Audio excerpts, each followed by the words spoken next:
अकोल्यात राष्ट्रवादी काँग्रेसतर्फे आयोजित कार्यक्रमात सहकार मंत्री बाबासाहेब पाटील यांनी पक्ष संघटना मजबूत करण्याचं आवाहन केलं.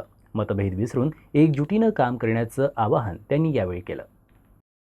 लोकशाहीर अण्णाभाऊ साठे आणि अजित पवार यांच्या जयंतीनिमित्त विश्रामगृहात कार्यक्रमाचं आयोजन करण्यात आलं होतं. यावेळी बाबासाहेब पाटील प्रमुख पाहुणे म्हणून उपस्थित होते.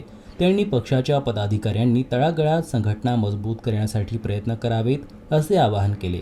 कार्यक्रमात विविध क्षेत्रातील मान्यवरांचा सत्कार यावेळी करण्यात आला. मोठ्या संख्येनं पदाधिकारी आणि कार्यकर्ते देखील यावेळी उपस्थित होते. पक्षाच्या संदर्भात देखील आमचं धोरण आहे की आपण कार्यकर्त्याशी हितगुज करावं, त्यांची मतं जाणून घ्यावे. आणि दादाचं हे धोरण होतं की पक्षवाढीच्या संदर्भात मंत्री जे जे जिल्ह्यात जाते त्या ठिकाणी कार्यकर्त्याशी हितगुज करून पक्षाला बळकटी कसं करता येईल त्या निमित्ताने या ठिकाणी आम्ही आज योगायोगानं अण्णाभाऊ साठे यांची जयंती आहे.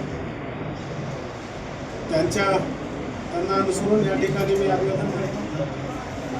काही निवेदनं मला प्राप्त झालेत, त्या संदर्भामध्ये जे जे काही करणं शक्य आहे ते निश्चितपणे करून तुम्हाला न्याय द्यायचा प्रयत्न करतो.